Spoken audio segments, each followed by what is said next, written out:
Sir, मेरा नाम है आर्यन राज। मेरा नाम है आदित्य कुमार। हमारा जो टॉपिक है वेस्ट मैनेजमेंट, उसके अंडर में हमने ये मॉडल बनाया जिसका नाम हमने रखा है getting waste plastic in use.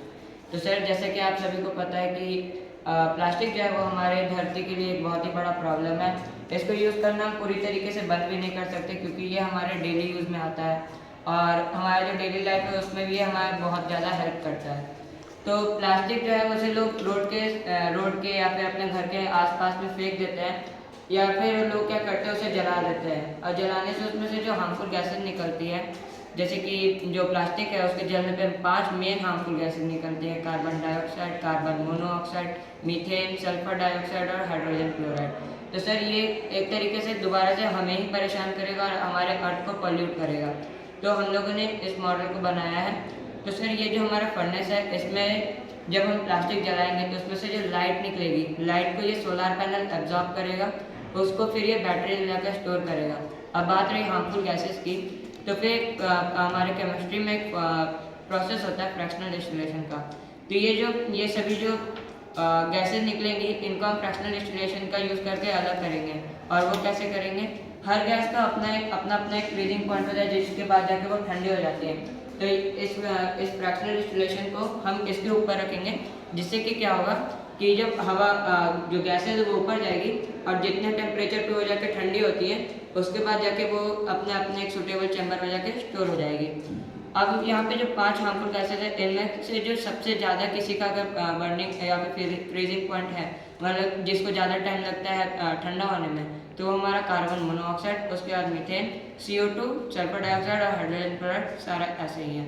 तो सबसे ऊपर लेवल में कौन सा गैस आएगा? कार्बन मोनोऑक्साइड, फिर उसके नीचे मीथेन, फिर उसके नीचे हाइड्रोजन क्लोराइड।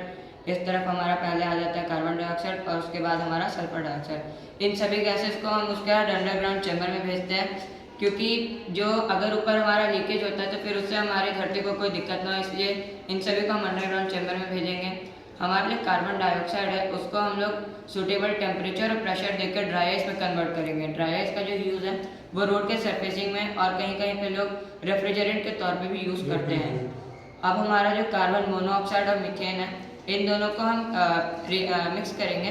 इनमें हम फॉर्मल्डिहाइड मिलाएंगे और उसके बाद कैटलिस्ट उसमें मिलाएंगे। कैटलिस्ट क्या करेगा कि ये जो प्रोसेस है उसको फास्ट करेगा और फॉर्मल्डिहाइड और कार्बन मोनोऑक्साइड और मीथेन इन तीनों के मिलने से हमारा बैकेलाइट बनेगा। अब हमारा जो बैकेलाइट का फॉर्मूला, बेकेलाइट क्या है बेटा? सर, बेकेलाइट एक पॉलीमर है कार्बन का। कार्बन पॉलीमर है, क्या यूज है इसका? सर, ये जो होता है ये एक हीट रेजिस्टर है, यानी कि इसको हीट देने के बाद ये जलता नहीं है। जलता है। हाँ, जो हमारे फाइबर के जो आइटम्स हैं, गुड्स हैं, जिनसे आपका प्लेट या स्विचेस, इलेक्ट्रिक स्विचेस जो बेकेलाइट से बनते हैं। अब इसके बाद हमारा आता है सल्फर डाइऑक्साइड। तो ये जो हमारा सल्फर डाइऑक्साइड है इसको हम लोग पानी में मिलाएंगे क्योंकि सल्फर डाइऑक्साइड है जो कि वो बहुत ज़्यादा रिएक्टिव होता है, इसलिए उसको पानी मिलाएंगे जिसके कारण वो बन जाएगा हमारा सल्फ्यूरस एसिड। सल्फ्यूरस एसिड का जो यूज़ है वो हमारा उस पानी में होता है जिस पानी में क्लोरीन की मात्रा जो है वो एक्सेस हो जाती है और फिर उस पानी को भी नहीं पी सकते क्योंकि क्लोरीन की मात्रा ज़्यादा भी हमारे सेहत के लिए हानिकारक है। तो फिर उस पानी में अगर हम सल्फ्यूरस एसिड मिलाते हैं तो फिर हमारा जो उसमें का जो एक्स्ट्रा क्लोरीन है वो उसमें से ख़त्म हो जाएगा और पानी फिर से पीने लायक बन जाएगा।